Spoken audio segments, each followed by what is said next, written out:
So, you're hoping to find out more about one of the most humble Star Citizen ships? You've come to the right place. The Aurora is that little ship that could. It gets the job done without the pomp and ceremony of some of the more expensive options.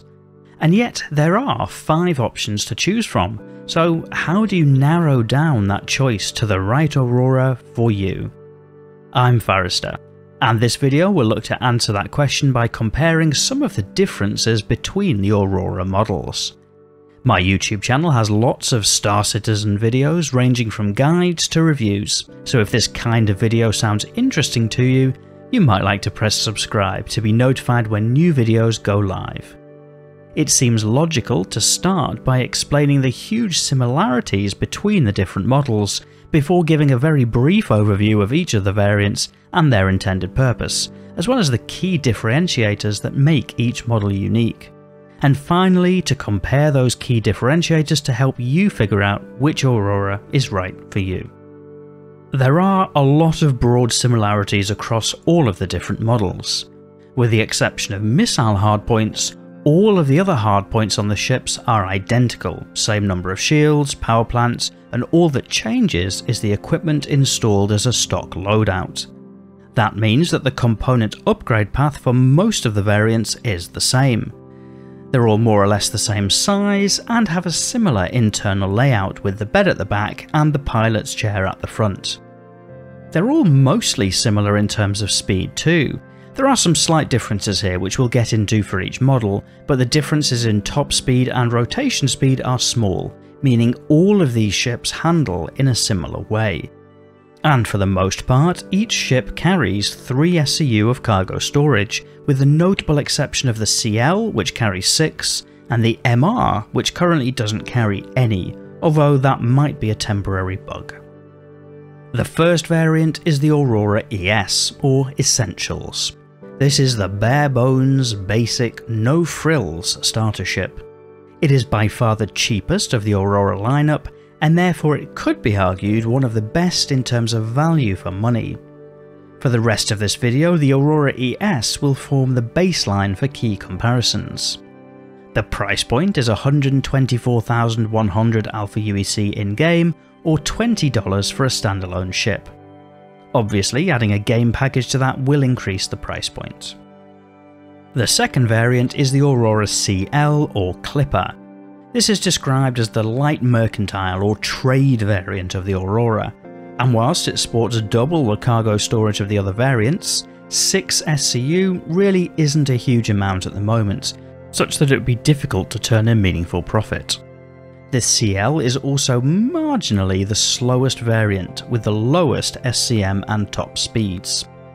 The price for the Aurora CL is 487,600 Alpha UEC, or $45 as standalone, making it the most expensive of the lineup today. The third variant is the Aurora LX, or Deluxe. This is the Aurora option with the premium cockpit chair, and is supposedly a classier version of what you'd get with the ES. The LX is also faster than the other non-combat variants, with only the LN and MR beating the top speed. The LX also carries a size 3 missile launcher in place of the size 2 launcher on regular variants, and notably has the strongest quantum fuel range of all of the Aurora lineup.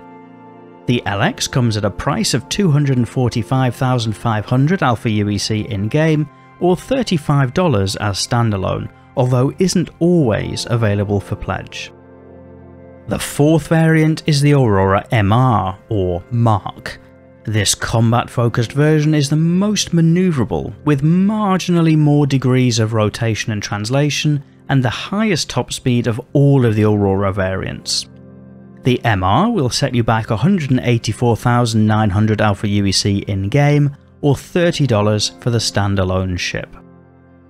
And finally is the Aurora LN, or Legionnaire, which has the largest missile launcher capacity of any of the Aurora lineup with a size 4 launcher option.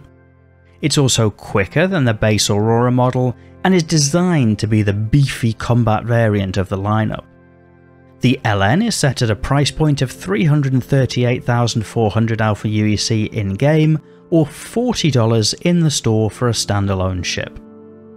So, aside from those minor differences, all of these Aurora models offer a competitive value, especially for the in-game prices. And notably, by the time you've bought component upgrades, if that's what you're looking to do, the performance of each will be broadly similar.